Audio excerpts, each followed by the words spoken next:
Ng araw mga kabugtaw, ako kawawa yung yung probinsya ko, yung Negros saka Cebu.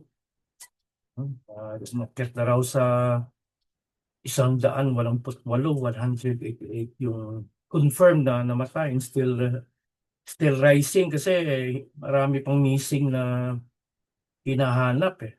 No? Disaster talaga. No? Although hindi ko naman sabihin na maliit yung nangyari.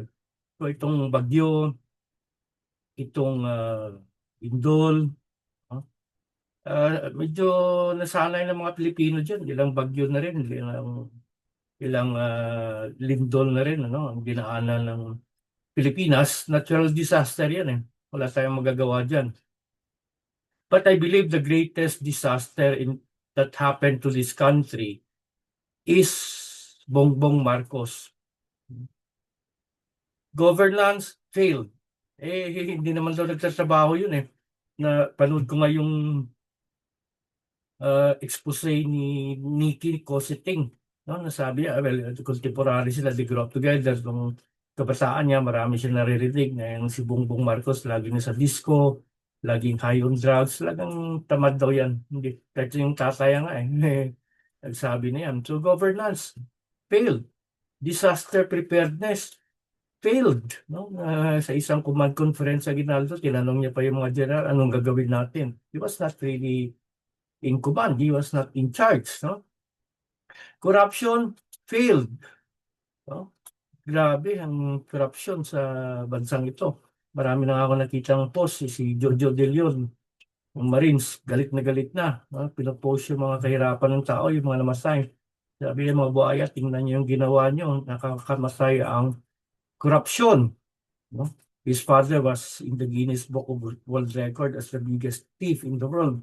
No? Uh, all aspect failed. No? Natural yung natural disaster, kaya nga may flood control kaya nga may preparedness, kaya nga may relief operation. Lahat yun failed pa rin. No?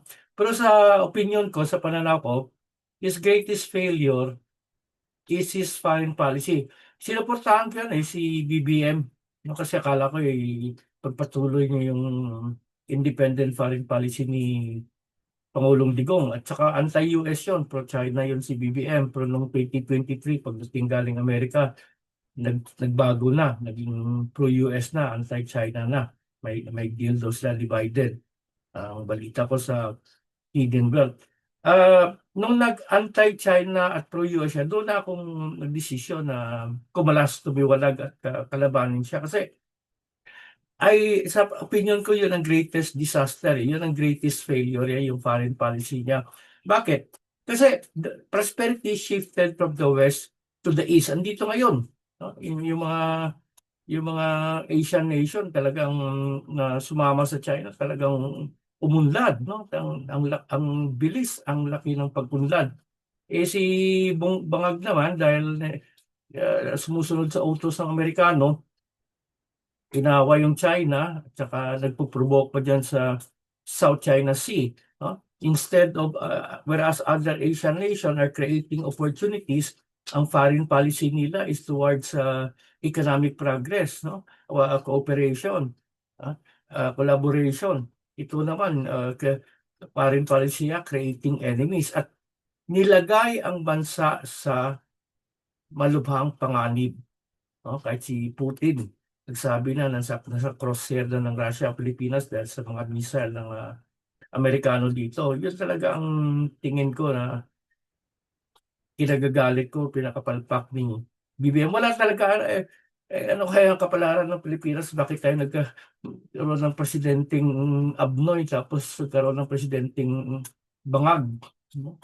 Uh, pero may pag-asa. Ako hindi ako nawawalan ng pag-asa. In fact, itong rally ng INC, Kingdom of Jesus Christ, itong Jesus is Lord sa 15, 16, 17, may mga naririnig ako pero hindi ko pa pwedeng sabihin. Pero mukhang may mangyayari. Mukhang may mangyayari. No? So yan ang inaabangan ko rin. Ang simbahang Katoliko nasaan?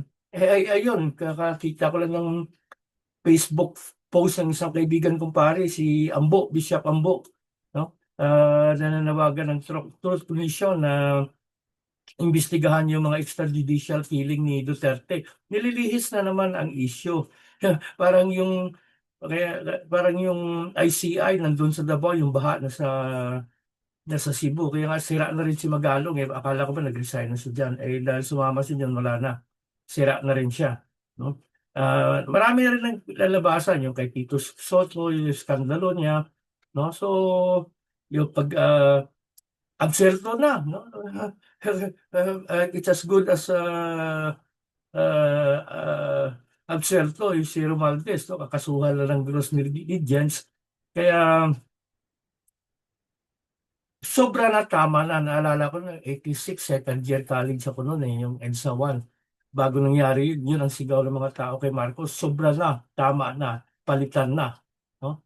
Isigaw uli natin yan ngayon at anong date na ba ngayon? 9, ano? 7, 8, 9, 10, 11, 12. Oh, 8 days to go. Marami na rin paghahanda nangyayari. Marami na rin akong naririnig ng mga paghahanda, mga forces war consolidating. So, abangan natin to mangyari sa 15, 16, 17, no? Walang uwian to. Talagang malaking rally to. Kahit si General De Leon sabi, hindi ako iglesia, hindi rin ako KOJC, hindi ako GIL. Sasama ako dun dahil Pilipino ako. Sana supportahan natin. Yung Katoliko, wala na yan. Bayad yan. No? Ang trillion peso march nila, financial ni Martin Romualdez sa ni Lisa Tanas. Ang plano kasi nila, after ng trillion peso march, kunyari may kaso-kaso para malinlang at ma-entertain ang mga tao, but they will drag BBM up to 2028. Pagkatapos yan, ang papatakbuhin nila ay si John Vic Rimulya, yung DILG Secretary. Yan ang magiging kandidato nila. Balita ko lang kasi crush ni Lisa Tanas yan. Yun ang may nagsabi. No? Kasi ano ata si Miss Maharlika. No? Yun ang plano nila. No? Magkaroon yan just to vent the anger kasamaan ng simbahang Katoliko. Wala talaga itong simbahang Katolikong ito. They're the ones who ruined this country because of their weak evangelization and misguided evangelization, no? And misguided theology, misguided spirituality. Kaya nagkaganito ang bansa. No? Tapos si Ambo, sinabi niya pa, ano yun? Repent, confess, and retribution. Yun lang. Dapat yan, bitay talaga. No? Pero yan ang plano nila. No? Malalaking rally, itong trillion-peso march, tapos kunyari, kaso-kaso, until 2028. No? Then tapos pasakbuhin si John Vic Rimulya as hindi na si Tambaluslos, wala na. Sirang-sira na kahit mandaya sila, hindi maniniwala mga tao na nanalo yan si Tambaluslos. No? Pero, natingin ko, pag may nangyari dito sa INC rally, kahit si Kiko Barsaga mukhang may alam eh. Sabi niya, you're only up to this month, November. Mukhang may alam si Kiko. Mukhang may alam niya ako, hindi ko pa pwedeng sabihin. No? I'm very hopeful. Sa tingin ko, hindi naabot si Bangag sa 2028 because he is the greatest disaster that ever happened to this country.